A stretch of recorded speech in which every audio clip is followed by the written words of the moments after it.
कि क्या सेक्सुअल जो डिजीजेस हैं क्या वो सच में सही होते हैं? कई ऐसे भी लोग हैं जिनके पास ये डायलेमा है कि ये सही होता है नहीं होता। कुछ ऐसे भी लोग हैं जो बहुत डॉक्टर के पास जा चुके हैं, आयुर्वेद से लेके एलोपैथी, और निराश हैं।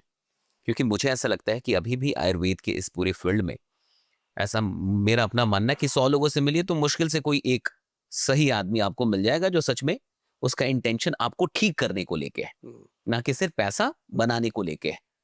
तो क्या ये इलाज संभव हो पाता है? वो जो एक होता है ना, उसको लोग मूर्ख समझते हैं। हम्म, नहीं समझ में आई। इसलिए मैं आपको बताता हूँ कि जब भी आप वैद्य की चोन करते हो, हाँ, पहली बात तो इस तरह की कोई भी प्रॉब्लम है, चाहे लड़कियों की भी गुप्त प्रॉब्लम है, चाहे लड़कों लड़कों की को, हो, इसका ट्रीटमेंट जो है परमानेंटली वो आयुर्वेद सिस्टम में ही है। ये क्लियर है। और ये क्लियर है। और किसी सिस्टम में इसका परमानेंट ट्रीटमेंट नहीं है, टेम्परेरी है। जैसे व्याग्रा शैग्रा खिला देते हैं, ऐसी गोलियां आ गई हैं। तो बंदा खाता है, एक दिन पहलवान हो जाता है, दूसरे दिन फिर बूढ़ा हो जाता है। फिर बूढ़ा होगा। उसके बिना चलती नहीं गाड़ी। हम्म, तो यदि उसने उसको साल 2 साल खा लिया, फिर तो निकम्मा, वो भी काम करने से गया। बचकर गया। अगर हम बंदे को कहते हैं यार सफेद मूसली खा, अश्वगंधा खा, शतावर खा, गोक्षुरा खा, तो वो क्या करेगा? पोषण ही तो करेगा। ठीक। बात वही आती है कि हम्म, एक शराब अंग्रेजी, एक दूध देसी, है ना? हाँ। अब शराब का एक गिलास आज पिया, 10 साल बाद आदमी बोतल पी रहा है। पी रहा है ना 10 गिलास। दूध का गिलास आज एक पिया, 25 साल बाद भी एक ही एक गिलास ही पी रहा है। गिलास पी रहा है। क्या बात है। नहीं? हम्म, तो जो जो गलत बहुत चीज बड़ी है बात। वो गलत चीज है।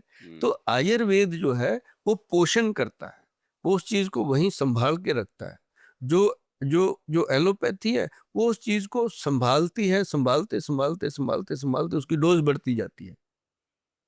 किसी भी डिजीज को ले लो, हम्म, है ना? कोई भी एक बात जब हम कहते हैं कि भाई कोई एक बीमारी उठा के दिखा दो कि ये बीमारी एलोपैथिक दवाइयों से जड़ से खत्म हो गई, पूर्णतः ठीक होती हो। हाँ, ऐसा कोई अभी तक परिणाम नहीं मिला। तो आयुर्वेद में ऐसा क्या खास है कि आयुर्वेद जड़ से ठीक करती है? आयुर्वेद में एक तो बड़ी खास ये बात है कि ये भगवान शिव भोलेनाथ का प्रसाद है। अच्छा, क्या इतिहास है ऐसा, मतलब? बहुत बड़ा इतिहास है।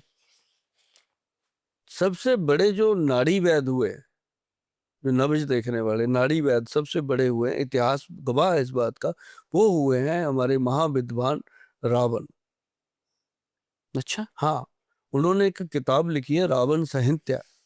अगर वो किताब मेरे पास तो है, तभी शायद मैं इतना बोल पाता हूँ। हम्म, लेकिन अगर वो किताब मिल जाए, किसी को भी मिल जाए, आम रावण संहिता। नॉर्मल आपको भी मिल जाए, हाँ, तो आप अपना इलाज खुद कर सकते रावण संहिता से। हो रावण संहिता से। क्या बात है। उसमें इतने नुस्खे दिए हैं, इतना कुछ लिखा है, अरे भाई कमाल। और दूसरी बात, जो भगवान श्री धन्वंतरी जी हुए हैं, हम्म, वो तो स्वयं भगवान विष्णु का रूप है, अवतार विष्णु है। के रूप में। हाँ, जो जब समुद्र मंथन हुआ, तो जो अमृत कलश लेके आए भगवान श्री धन्वंतरी जी, हाँ, जो आयुर्वेद के जनक कहा गया हाँ, है, उनके एक हाथ में एक जड़ी बूटी है, एक हाथ में कलश है, आपने देखा होगा। हाँ, जो कलश है वो तो अमृत भरा हुआ है, ठीक। जो जड़ी बूटी है वो हर्त की है, हरड़, संजीवनी जिसे कहा गया था, ओके। वो हरड़।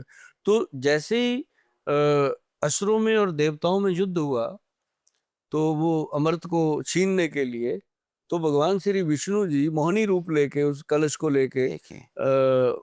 चले हिमालय की तरफ, हम्म, भाग लिए। हम्म, जब भागे तो जहां जहां वो छलका, वहां वहां जड़ी बूटियां पैदा हो गई। इसीलिए हिमालय की तरफ बहुत जड़ी बूटियां होती है। हाँ, तो ये इतिहास है, हम कोई अपना थोड़ी बोल रहे। तो जड़ी बूटियां पैदा हुई, फिर उनको पहचानने के लिए धन्वंतरी जी और उनके चेले बहुत सारे, सुश्रुत जी हुए, है ना, भागवत जी हुए। हाँ, फिर यहाँ से इतिहास शुरू हुआ तो आयुर्वेद का। तो जब अंग्रेज आए हिंदुस्तान में, उनको पता चला कि ये तो यार ऐसी एक पत्ता सा खा के ठीक हो जाते हैं। वो तो ये जानते नहीं होंगे। हाँ, ये तो यहाँ कैसे चलेगा, हमारा हेल्थ का स्कैंडल। एलोपैथी। तो उन्होंने हमारी वो यूनिवर्सिटी ध्वस्त कर दी, ग्रंथों के ग्रंथ ध्वस्त कर दिए। इतिहास गवाह है। इतिहास गवाह है।